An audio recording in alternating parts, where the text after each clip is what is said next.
Pagi dini hari yang dingin dan hening, kami kembali berkumpul.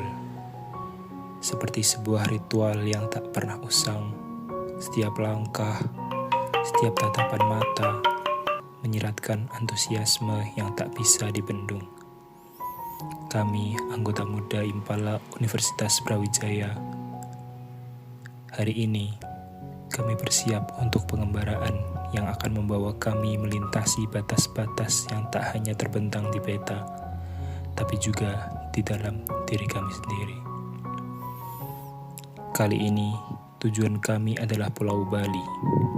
Bukan sekedar pulau yang menjadi destinasi wisata. Bali bagi kami adalah panggung pembelajaran, pengalaman, dan penjelajahan. Dalam perjalanan ini, kami akan menyusuri dan menetap di 4 desa. Desa Koblek, Desa Munduk, Desa Umajero, dan Desa Gesing. Sata Karsa!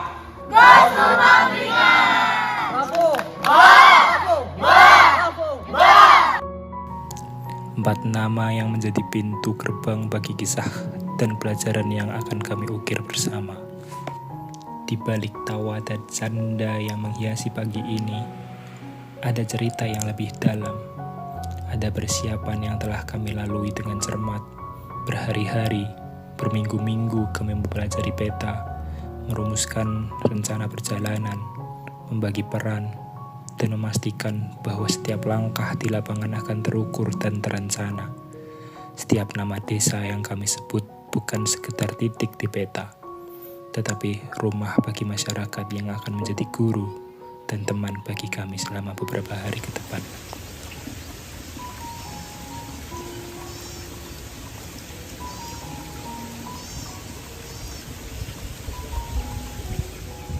Dalam perjalanan ini, kami tidak hanya membawa perlengkapan, kami membawa rasa penasaran yang besar, membawa harapan untuk belajar tentang kearifan lokal, tentang bagaimana masyarakat desa hidup dan menjaga harmoni dengan alam.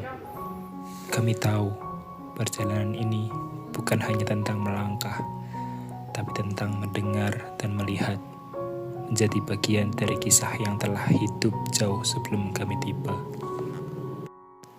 Kami tahu tantangan mungkin akan menghadang, medan yang tidak selalu bersahabat, cuaca yang tak bisa ditebak, dan segala hal yang bisa saja terjadi di luar rencana.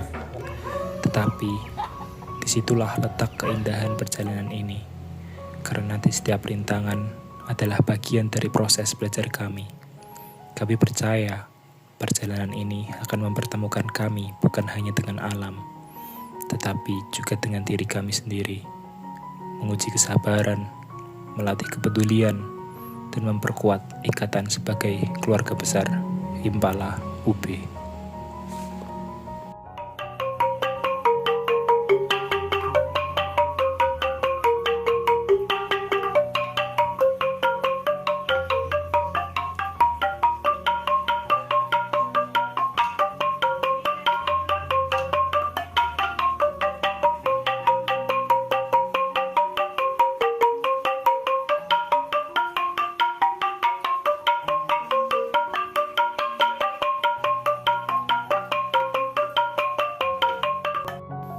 Dan kini, ketika sinar matahari mulai mengintip di balik bukit, kami tahu perjalanan ini telah dimulai.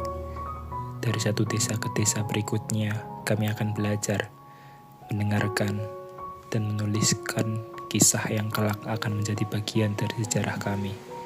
Inilah pengembaraan anggota muda Impala UB Angkatan 48. Inilah cerita kami. Mari kita mulai cerita ini bersama. Bali bukan hanya terkenal karena keindahan alam dan budayanya, tapi juga karena kearifan lokal yang masih dijaga hingga sekarang. Masyarakat Bali hidup dengan prinsip Trihita Karana, menjaga hubungan harmonis antara manusia, alam, dan Tuhan. Prinsip ini terlihat jelas dalam cara mereka merawat lingkungan sekitar. Salah satu contohnya adalah Danau Tamlingan. Danau ini bukan hanya tempat wisata, tapi juga kawasan yang dianggap suci. Di sekitarnya, kita bisa melihat pura-pura kecil yang digunakan masyarakat untuk bersembayang. Tak jauh dari danau, ada hutan Mertajati. Hutan ini masih alami dan dijaga dengan sangat hati-hati. Masyarakat sekitar percaya bahwa hutan ini tidak boleh dirusak karena menjadi bagian penting dari keseimbangan alam. Lewat cara hidup seperti ini, kita bisa belajar bahwa menjaga alam bukan sekedar tugas, tapi bagian dari tradisi dan tanggung jawab bersama. Saat menyusuri jalan setapak di hutan Mertajati, kita bisa merasakan suasana tenang dan sejuk yang khas.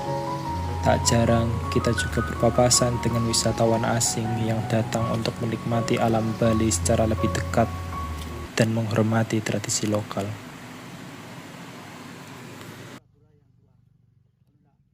Di sini ada 17 pura yang bentuknya sudah ada candinya, ada merunya, kemudian ada juga bebaturan namanya, batu-batu yang masih dikumpulin gitu, masih diyakini memiliki kekuatan. Makanya kalau di Bali di sini kencing aja nggak bisa sembarangan, nanti bisa-bisa. Dan pasar waktu itu kan ada siswa-siswa kencing sembarangan, dia apalagi dia itu sesajennya itu dia kesurupan, dia dimasuki oleh roh-roh. Di dalam hutan Mertajati terdapat beberapa pura yang menjadi bagian penting dari aktivitas spiritual masyarakat sekitar. Salah satunya bisa dilihat dalam video ini, sebuah pura sederhana yang menyatu dengan alam, berdiri tenang di antara pepohonan. Pura-pura ini digunakan untuk upacara adat dan persembahyangan sebagai bentuk rasa syukur dan penghormatan. Kawasan suci di sini, karena ini namanya desa tua. Kalau desa saya, desa Goblek itu desa tua, asal muasalnya dari sini, ada kehidupan. Dan ini pun sudah ada di dalam sejarah lontar itu ada lontar, babat itu ada. Kalau di desa adat saya ini ada 33 pura yang masih menjadi dihormati itu, pura-pura itu. Terlain pura sana, ada di sana, pura kita mengening namanya, kita mengening. Dan ini pun ada kaitannya dengan Semeru Agung, Gunung Semeru. Makanya kalau tidak salah 3 tahun yang lalu ada orang ngebor air di sana, Semeru. Ngebor air. Bikin sumur. Nak keluar airnya. Setelah mendapat restu dari sini, atur piuning dia keluar airnya besar. Sehingga dia itu ada aturannya, itu di sana ada tempat mengasuh itu, tempat mengasuh. Saya dipanggil sama itu dari Departemen Agama Provinsi Bali. Kepala departemen itu dapat sini juga waktu itu. Saya dikasih bantuan, jadi membangun tempat mengasuh di sana. Ada tempat mengasuh. Kemarin kan saya banyak cerita, walaupun di sini kelihatannya ya ada hutan, tapi yang penting nilai taksunya itu. Ya, taksunya itu saya ceritain. Makanya termasuk penelitian itu inilah diangkat. Budaya yang ada di lingkup sini. Kalau saya bercerita dari awal pada abad 8, abad 10, zaman Raja Srikisari Warmadewa, kemudian Suradipa, abad ke-11 sampai 13, perkembangan turun ke bawah, saya ceritain dia itu. Kayak dia memang dia lama lah. Kalau desa saya di sini bukan desa baru. Kalau Balinya itu desa anyar itu bukan. Desa Apenage, desa tua Bali Kuno. Seperti di Batur, daerah Batur, Kintamani, hampir sama ya, desa tua aja. Semua memiliki histori sejarah, latar belakang dari zaman batu. Kalau zaman batu di sini sampai zaman batu, zaman besi sudah ada di sini. Udara di hutan Mertajati terasa sejuk dan bersih. memberi kesan tenang sejak pertama kali melangkah masuk. Suara angin yang menyusup di antara pepohonan makin menambah kesan alami dan damai. Tak heran jika banyak orang betah berlama-lama di sana hanya untuk menikmati ketenangan yang jarang ditemukan di tempat lain.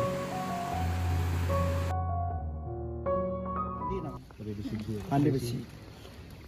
Tuh, di sini ada. Dia kembali dulu di sini pusat pandai, kemudian dia keluar ke Gianyar, Kowati, Kelungkung, Karangasem, menyebar. Entah bagaimana itu kejadiannya, akhirnya datang lagi. Sekitar kalau nggak salah ini 2021 bikin pura lagi di sini, keturunannya kembali lagi di sini. Itu bahwa pada zaman itu orang sudah bikin senjata, kan berarti zaman besi itu ya. Besi. Inilah Danau Tambelingan, salah satu danau suci di Bali yang terletak di kaki Gunung Lesung. Airnya tenang, dikelilingi kabut dan hijaunya pepohonan, menciptakan suasana yang damai dan menenangkan. Di sekeliling danau terbentang hutan mertajati, hutan alami yang masih dijaga kelestariannya oleh masyarakat adat. Hutan ini dianggap keramat dan tidak boleh dimasuki sembarangan, karena diyakini sebagai tempat yang dihormati secara spiritual. Udara di sini terasa sejuk dan segar, membuat siapapun betah berlama-lama menikmati keheningan alam. Perpaduan danau, hutan, dan nilai kearifan lokal menjadikan tempat ini lebih dari sekedar destinasi wisata, tapi juga ruang untuk refleksi dan menghargai kehidupan. Itu udah lama, cuman dibangun puranya yang besar kayak gini baru. Dulu ditinggalkan kan ada sisa-sisanya, ada bukti-bukti sejarah peninggalannya. Akhirnya dia kembali lagi membangun. Jadi renovasi. Kalau sekarang ini saya renovasi. Jadi masyarakat satu desa itu merenovasi. Pura ini namanya pura yang wajib. Cuma kalau tidak berpakaian adat tidak diizinkan kalau di sini. Itu sepakat karena dalam aturan awik itu ada. Nanti di sana kalau melanggar itu ada 3. Bisa didenda dengan uang, bisa didenda dengan peringatan, ada didenda dengan upacara. Itu ada awiknya, ada semua, cuma orang belum tersosialisasi secara menyeluruh. Dan saya pun sedang menyusun itu juga perarem tentang danau ini. Saya sedang menyusun peraremnya nanti sebagai bahan. Kalau di Bali itu hukumnya tidak tertulis, ada yang tertulis, kemudian tapi semua dapat pengayoman dari Undang-Undang Dasar 45. Jadi tetap secara nasional kan Undang-Undang Dasar 45 itu sebagai payung hukum untuk di Indonesia mengatur masyarakat ya sebagai sumber hukum. Itu di sana salah satu bagiannya kan ada pasal 18B yang mengakui hak asal usul. Sehingga dari hak asal usul itu kita jabarkan lagi. Kita jabarkan kalau di Hindu dikenal namanya awig-awig. Wig. Kalau wig itu artinya rusak. Kalau awig-awig, itu berarti tidak. Awig tidak rusak. Supaya ya pedoman supaya tidak alam ini tidak rusak, diaturlah dengan awig-awig. Ada yang ditulis, ada yang berupa kesepakatan. Makanya yang tertulis dan tidak tertulis itu mendapat pengakuan juga. Keabsahannya sama. Itu kalau ditinjau dari hukum adat ya. Kalau kita kan ada hukum adat Hindu, itu ada. Bahkan jurusannya ada. Jurusan hukum adat. Ada jurusan pidana.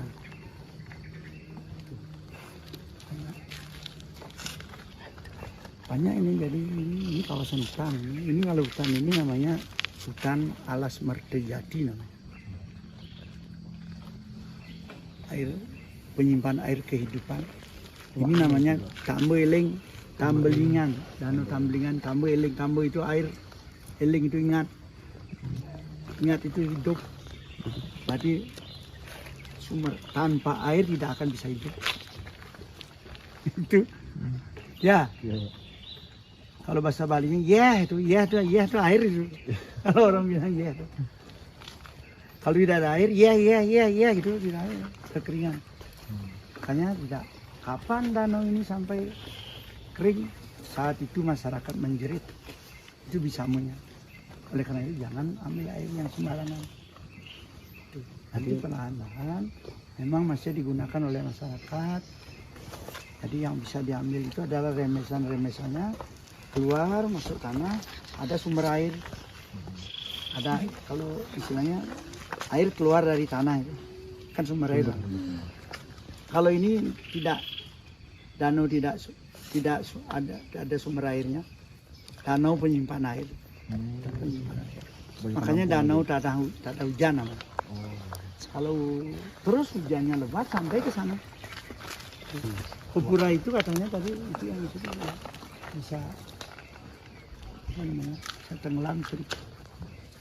Kalau sekarang aja udah naik. Kemarin hujan sore sempat agak naik. Ya. Berapa hari tinggal di Bali?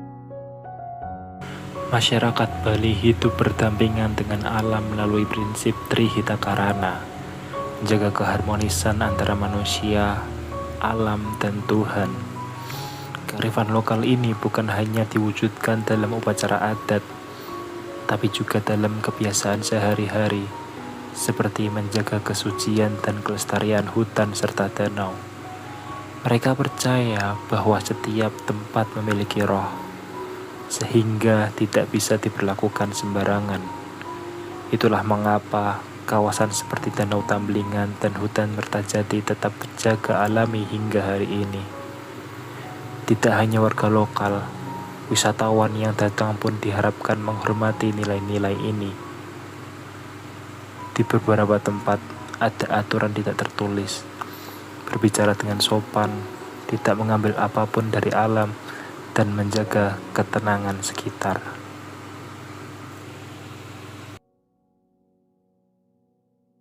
Itu adalah orang Hindu datang dari luar tinggal di sini. Itu Keramu Tamiu namanya. Kalau orang dari luar itu adalah Tamiu.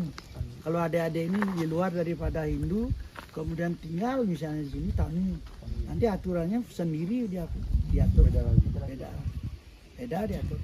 Jadi tidak ikut kalau masyarakat adat kami di sini. Tadi kan sudah bilang konsepnya Trihita Karana, hubungan ke atas. Berarti dia ikut tanggung jawab di perayangan. Kalau sekarang ada gotong royong, ada apa namanya. Seperti saya aja sebagai klien, saya piket di sini. Dalam pembangunan ada piket. Jadi ada hak, ada kewajiban, swadharma, swadikara itu. Ada Swadharma. Ya. Kewajiban swadikara. Ya, itu istilah Bali. Orang kita nyusun praram itu saya juga kan tahulah gitu.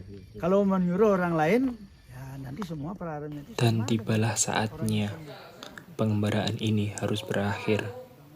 Perjalanan yang telah kita mulai sejak dini hari kini mencapai garis akhirnya.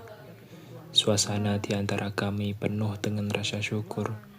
Syukur karena kami telah berhasil melewati hari-hari penuh tantangan. Syukur karena kami diizinkan menjadi saksi keindahan dan kearifan yang kami temui di setiap desa. Kami menyadari satu hal penting. Setiap yang kami lakukan bukanlah sekedar kebetulan. Setiap langkah, setiap momen yang kami lalui bersama adalah takdir Tuhan yang telah menuliskan nama-nama kami untuk berada di sini bersama.